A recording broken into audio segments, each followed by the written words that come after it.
Hello, hi guys! Magandang hapon sa inyong lahat. This is Chin Rodriguez from Masagri Channel, a free dealer, also mata reader. So ngayong hapon na to, tignan natin na nagsasabihin sa iyo ng ating mga gabay. So this is a weekly gabay for the month of February 23 hanggang February 29 for the sign of Libra. So Libra, welcome sa my channel. Ano kayang messages, advices, spirit guides ang ating masasagap for today's video? Kanina kayang energy or kaganapan sa buhay ng mga Libra ang ating mahagilap. So guys, this reading is a general reading naman, hindi lahat makaka-resonate. Kunin lamang pa makaka-relate sa inyo and comment down below kung kaninong energy ang ating nasagap. And of course, don't forget to like and subscribe my channel and hit the notification bell for more videos updated. And of course, maraming salamat po sa mga walang sawang pagsuporta sa aking channel. Lalo na yung hindi nag-skip ng ads, naway pagpalain kayo ng Diyos at may kapal, siksik-liglig na gumapaw na biyayang manong balik sa inyo. So guys, eto na ang mensahe sa iyo ng ating gabay.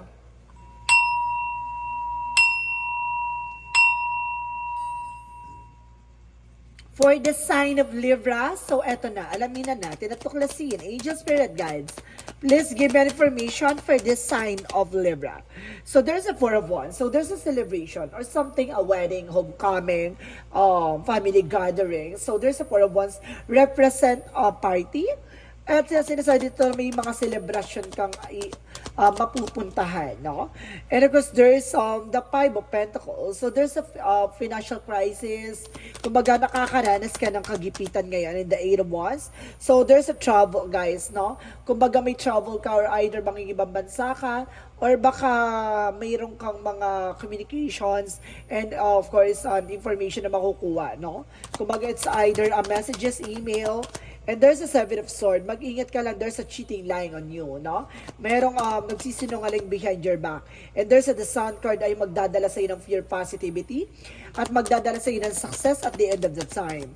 And of course, there's an information by the Eight of Cups. So there's a let go. May mga bagay na kailangan mo ng pakawalan. May mga bagay na kailangan mo ng bitawan.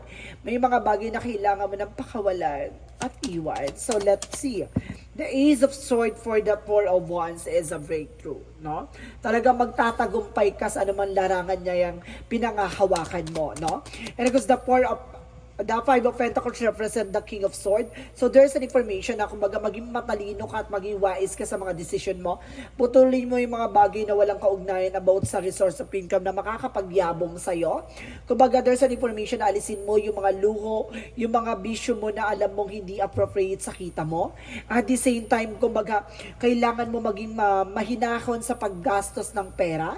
Kumbaga kailangan mong maging mautak at maging practical sa lahat ng mga kaganapan sa buhay mo para hindi ka makaranas ng something crisis, no? Kumbaga nakakaranas ka ng financial crisis that because of your negative ways or toxic ways or may mga toxic patterns like that na maaari may mga ginagawa kang or toxic habits rather, no? Kumbaga baka may ginagawa kang hindi appropriate sa kita mo, baka yun ang nagkukos ng difficulties for finances. And of course, there's an Eight of Wands for represent the Seven of Wands or your protections, no? Protection mo yung sarili mo, pangalagaan mo ang sarili mo. Kasi marami kang matatanggap na mensahe dito na talagang magpapatunay sa'yo ng mga bagay-bagay or magbibigay sa iyo ng impormasyon na magdadala sa iyo ng tagumpay, no? Ano ko ay dapat ay proteksyonan at pangalagaan. So there's a Seven of Swords represent the Seven of Pentacles. So there's a harvest time. Kumbaga malalaman mo at matutuklasan mo, diba? Tulad na sinasabi na kumbaga walang lihim na hindi nabubulgar. Parang ano yan, walang tinanim na hindi tutubo, no, kung iaalagaan mo, no?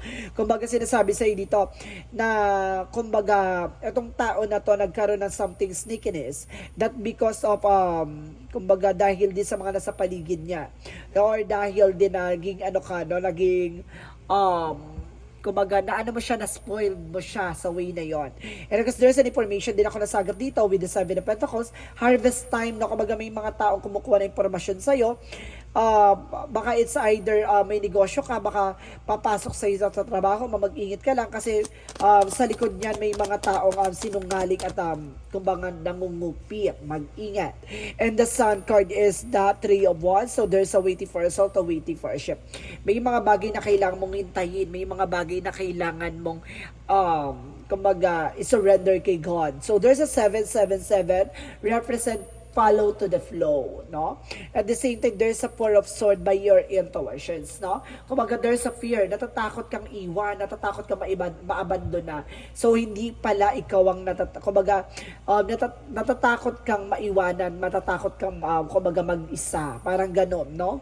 Kumbaga, may mga bagay dito na kailangan mong lakasan ng loob mo, no? Paano kung niloloko ka na hindi mo pa rin iiwan? So, let's see what is the Four of Wands and the Ace of Swords. Clarification with the Ten of Cups. So, there's an happiness. So, at the end of the time, magiging masaya ka dito. And the Five of Pentacles represent the King of Swords, represent the Tower Woman. So, there's a major changes coming in for you. May mga pagbabago about sa finances mo na, kumbaga, may mga bagay na kailangan kang putulin at iwasan, no? So, let's see what is the Eight of Wands and of course the Seven of Wands, represent the Queen of Cups, healing.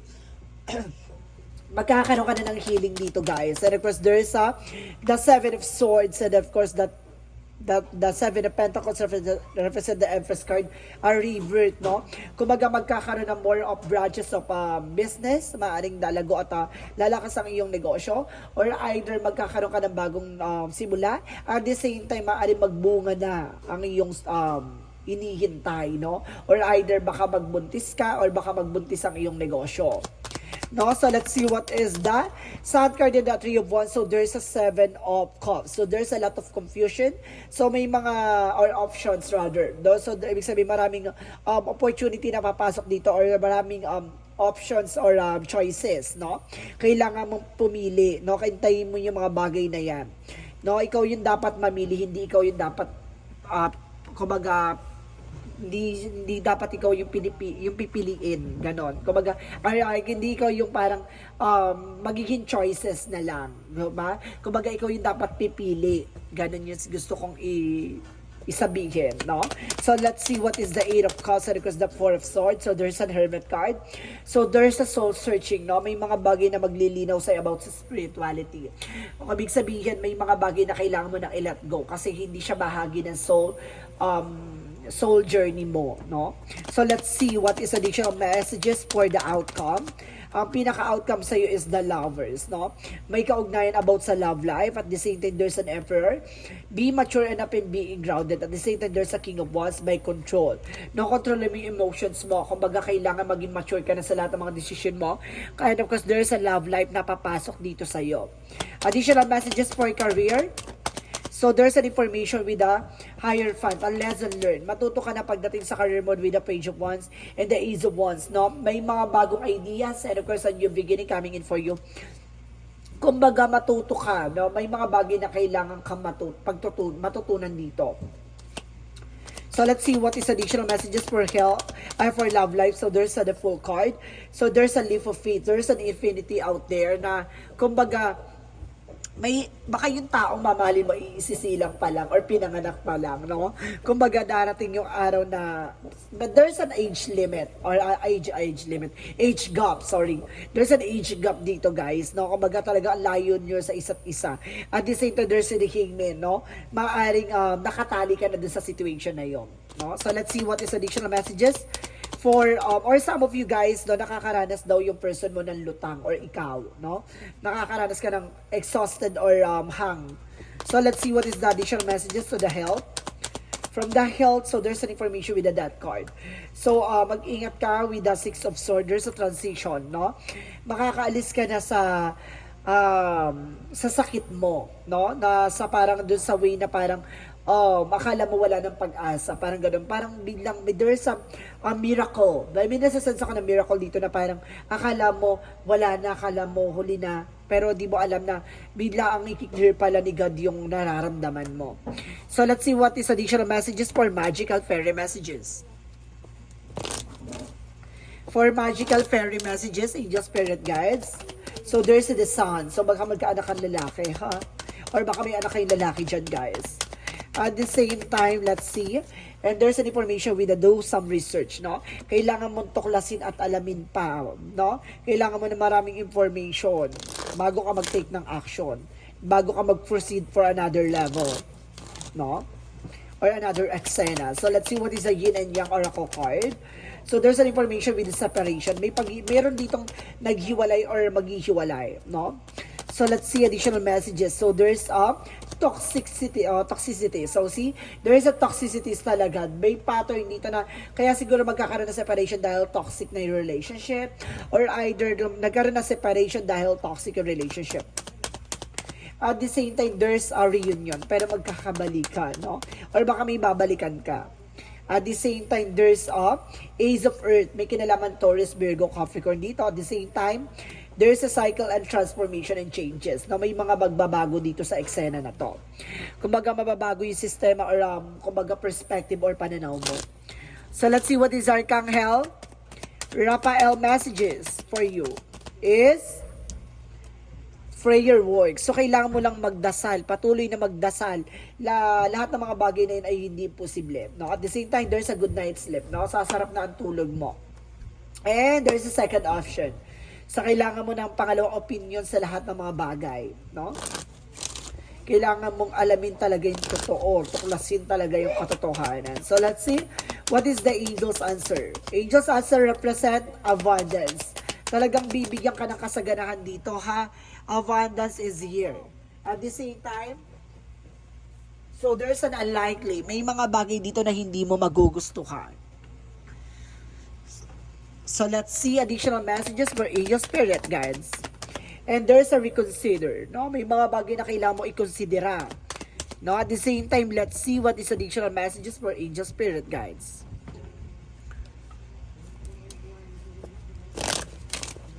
For angel spirit, please give me information. And there is a fall into the arms, no? There's a surrender, no? May mga bagay na kailangan mong pakawalan. Bitawan. So let's see what is Archangel Michael messages. Archangel Michael messages for you is be gentle with yourself, no? Kumbaga, maging ano ka sa sarili mo, no? Kumbaga, wag mo pinipressure yung sarili mo. At the same time, you created the situation and you have the power to change it. Ikaw yung naglagay sa sitwasyon mo. Ikaw din yung makakagawa ng para makaalis ka dyan. No? So, let's see what is Romance Angels. Pagdating sa Romance Angels, so there's a trust, no? Kailangan mo magtiwala at maniwala. So, there's an engagement. Darating yung araw na magkakaroon ka ng higher level of commitment. So, let's see what is additional chakras or acceptance. So, may mga bagay na kailangan mong tanggapin. May mga bagay na kailangan mong intindihin, no? So, let's see. Additional messages for chakra is victim. Maaring biktima ka, no? Ng anumang uri ng manloloko, ng traidor. There's a vanity, I told you so, no? Pagdating dito kanina. So, iwasan mo yung mga bisyo mo. Iwasan mo yung mga walang kabuluhang eksena na yan. Kasi hindi na yan makakatulong sa'yo at hindi nagsiserve, no? So, let's see what is the Moonsology. Moonsology represent the work through your fears, no? Kailangan mo labanan ng takot at pangamba mo. Work through your fears. At the same time, there's your hard work is paying off. No? Lahat ng mga pinaghirapan mo ay may kabayaran, malapit na. And there's nothing is yet set in stone. So may mga bagay na hindi pa napapanahon.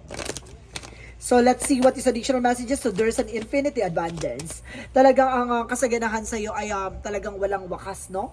Kumbaga may mga bagay na mararanasan ka ng toxicities and negativities. Kaya nagkakaroon ng something delays, no? For your abundance. No, there is an animal. So some of you animal lover. Baka yung minamahal mo ay animals. So let's see what is additional messages. And there's an acceptance. May pagtanggap talaga dito, guys. Or may mga bagay na hindi mo matanggap. Kasi there's an acceptance. And there's an empathy. So, there's some situation about tinitignan mo yung both situation, no? Kailangan huwag kang tumitingin sa isang sitwasyon lang. Huwag kang tumitingin sa isang aspeto lang. Tinitignan mo dapat parehas, no? So, let's see what is additional messages for Angel Spirit, guys. Angel Spirit, let's give information. So, there's daydream. So some of you baka nananaginip ka ng sa umaga or sa gising. Or sa, kumbaga, gising ka na parang bilang may papasok sa isip mo. And there's a perseverance. May mga bagay na kailangan mo pagtiyagaan. And there's a survival, no? Kumbaga, you are also a survivor, no? Nakakaligtas ka, nakakaalis ka sa mga sitwasyon na nasa kagipitan. Nakakabangon ka ulit. And there's a prophecy. Nakita mo na yung mga bagay na mangyayari, no? May pangitain sa'yo. Ang pangitain sa hinaharap mo, no? Nakita mo na eh. So, let's see what is the energy. So, there's a financial constraint, no? Kumbaga, meron dito about sa finances na kumbaga nagkukos ng kagipitan mo. And there's an information for the thinking women. That may tao ditong overthink. May tao dito na kumbaga nag-iisip-isip, no? So, let's see what is the Jesus loving quotes. And of course, there's Jesus-loving quotes. So, sinasabi ng Jesus-loving quotes, I will not leave you comfortless, I will come to you. Hindi kayo iiwan ni Jesus dito ng luhaan or parang wala lang, no? Kumbaga, bibigyan ka ng instrumentos ni God para tulungan ka, para makaalis ka sa situation, at para muli kang makabangon, no? So, ganun yun, guys, no? So, let's see what is additional messages for Angel's number. For Angel's number represent, so there's a 9. I am compassionate. So sinasabi dito, this is your compassionate that makes you shine. You are devoted to the helping, the greater good, and have a strong talent for speaking up from others. Your soul is most satisfied when you are beings of service. So kumbaga, pagdating sa mga bagay-bagay, mabilis kang lapitan, mabilis kang kumbaga mababa ang loob mo, kumbaga tumutulong ka talaga sa tao, no? So let's see what is the messages of life. Messages of life represent the overcoming. So parating na, no? Today is the great of school of life. I practice self-discovery by acknowledging that my fears, anger, and ego separate me from my divinity. I allow the light to grow inside me. The light rather, it gives me the power to reign over my inner kingdom. Today, I overcome all that separates me from the light that is my truest potentials and truest self. So, sinasabi dito na talaga maraming mga parating na kailangan mo madiskubre. Maraming mga bagay na kailangan mong malaman. May mga bagay dito na kailangan mong inaalis ang toxic, negativities, vanity, and ego mo, and even your anger, no? Yun yung kailangan mong alisin, yung takot at pangamba mo na nagsisilbing balakid para sa tagumpay mo. So, guys, this is weekly gabay for the month of February 23 hanggang February 29 for the sign of Libra. So, Libra. Maraming salamat for this wonderful reading. So, once again, this reading is a general reading lamang. Hindi lahat makaka-resonate. Kung lamang po makaka-relate sa inyo, and comment down below kung kanino energy ang ating nasagap. Maraming salamat, guys, and see you in the next video. Bye-bye and babush!